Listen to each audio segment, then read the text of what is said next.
Hi, Michael Buffer here, and let's get ready for FM Boxing Media. This is Frankie Morgan here from FM Boxing Media, brought to you by Giggling Pig Co and the Higher Protein Company.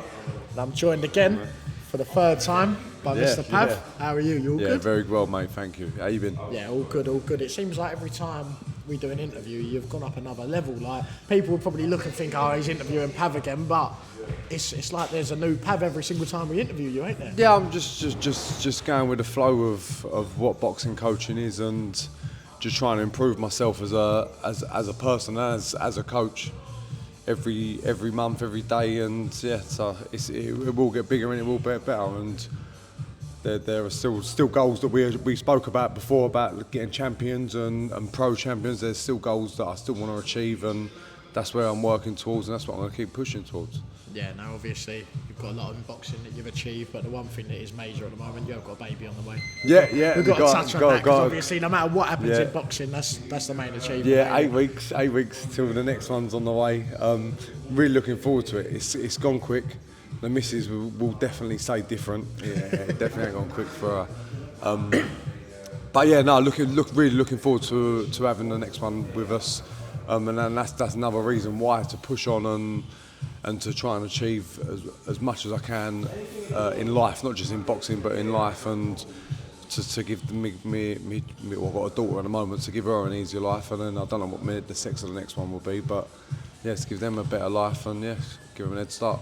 Yeah, definitely. Now, obviously, we're down to college today, where I interviewed you last time. There's so much going on in this college. You've got it's the likes of Mace, who has gone on to win a London title. Yeah. You've got AJ, who's won Londons and Nationals. Yeah. But then you've also got kids that are a bit more shy, that want to sit in the corner and just crack on with their session. 100%. Like, and you get all types. AJ's come through the college system. Mason's come through this college system. We've got a couple that are in this group and the next group that we've got in after. They've been coming down the club. All good little fighters. What they can achieve and what they want to do is down to them. How much effort they put into it. And like you said, you get the quiet ones that just want to switch off and do their own thing. They're all training, they're all lifting weights, they're all exercising in some way, but some of them prefer to stay away from the boxing and get in the weights area and do their own things and put on a bit of size. Yeah, one thing Jamie did touch on just now as well is that you have done every level of boxing that you can do. Obviously, not world titles, but you've gone through white collar, you've gone through amateur, you've done professional. There's not a space in boxing that Pav ain't touched, there's one thing I've never done, and I've never said no to a fight, boxing fight anyway. Started off with a white collar 12 years ago, 13 years ago. Let that roll, and then Jamie set up the amateur club.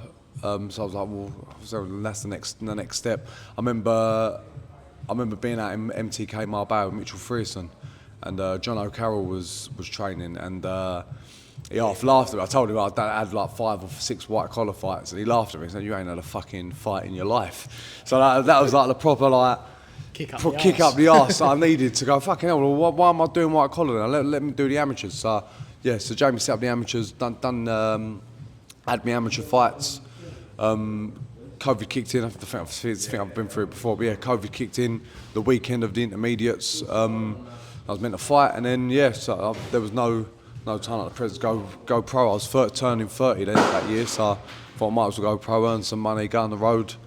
Thought I'd be a bit more of an upsetter and upset more opponents than I did, but I didn't shy away from a challenge, didn't duck away from anyone, and here I am, ex-pro fighter.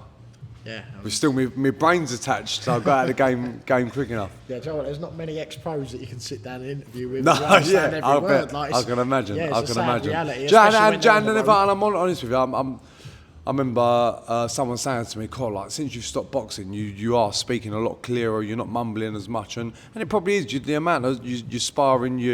You're sparring 3-4 times a week, and so you are taking a lot of blows to the head and scrambling the brains a bit. So I do feel a lot more headstrong and a lot more clearer now. Now I'm not fighting, but I do still like to have a little move about. I moved about with some of my amateurs last night.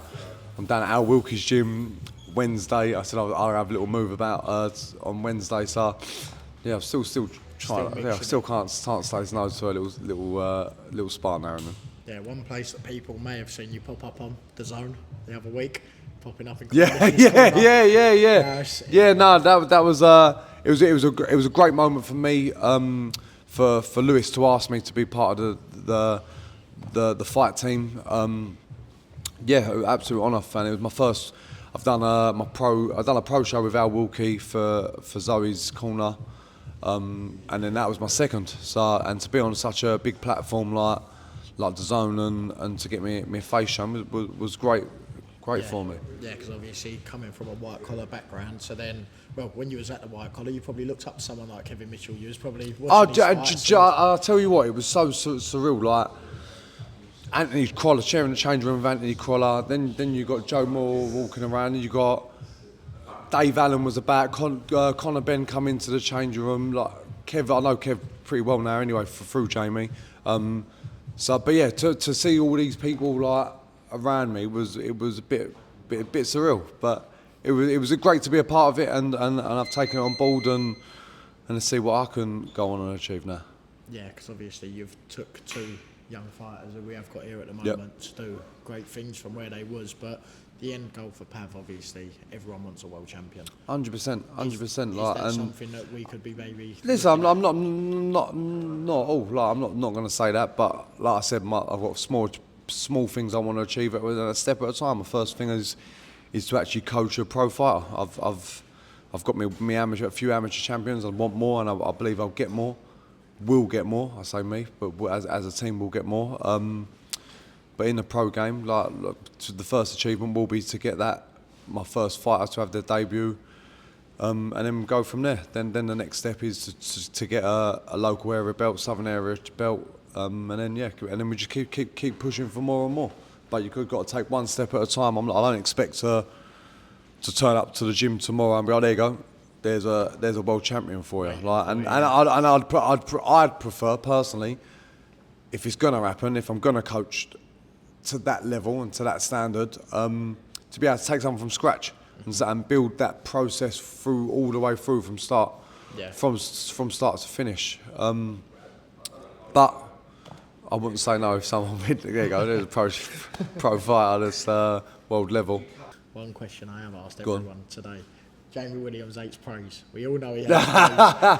If anyone calls Jamie Williams and goes, oh, thanks for the session, as much as I shouldn't swear, Jamie goes, fuck off, leave me alone. I don't want thanks. But Jamie's obviously took you from the start of this journey all the way up to massively, and for what he's done for me, and he's after giving me the power, not the power, but the energy to want to do the others, same for others. Do you know what I mean? To help them, to give them the belief. And one thing Jay's not is a liar. He'll tell you exactly what he thinks, what he feels, how it needs to be said to you there on the spot. And that's what some people need. Some people don't want to hear it. Some people don't want it. But that's what you need sometimes, and that's what gets you to be the better person. And the amount of people that he's helped, not just through the college system, not just in the boxing game, but just throughout. He's a very likeable character, lovable character. I've never heard anyone have a bad word to say about him, and he is a top bloke. Yeah, and when you look at your style on the pads, obviously, I've trained under the pair of you. There is a lot of similarities. Oh, 100%. Other than Jamie's taken me from start to finish, so I've only ever known Jamie's pads and how to pad like that and how to work with someone like that until I went to Al Wilkie, and Al Wilkie's definitely given me more of a insight of being a proper pro, but on that front foot, sitting on your legs, stronger in your base, keeping that nice strong shape all the time. Whereas Jamie's style is a little bit more fluid and a little bit more movement, whereas Al's a little bit more rugged. So I've learned loads from Al, and I've learned loads from Jamie. So mixing up the two of them together for my boxing IQ has been great. But yeah, both are great men, and both have really helped me in my boxing career. But Jamie's definitely helped me in my life to be the person I am and to be where I am in the boxing game. Yeah, obviously you had a great end to 2025.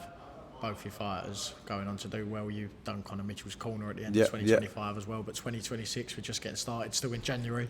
By the end of 2026, where well, we've got a London champion already to start the year, so we've started the year really well. So hopefully we can continue. We've got We've got Freddie Marshall going to be fighting in the elites. Let's just see what he can bring. I think we'll do really well. Then we've got a few box cups here and there. We'll probably get quite a few of the youth juniors trying to get a little bit more competing. Then developments they come around thick and fast. That's usually September, October time. Then back to NAGB. Yeah. So listen, we're going to be entering a lot of fighters into big tournaments, big competitions. And let's see what they can bring. Let's see what we can offer as a club, as a team, and let's see it.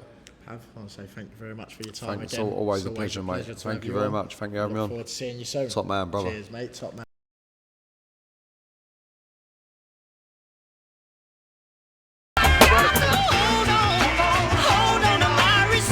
Yeah.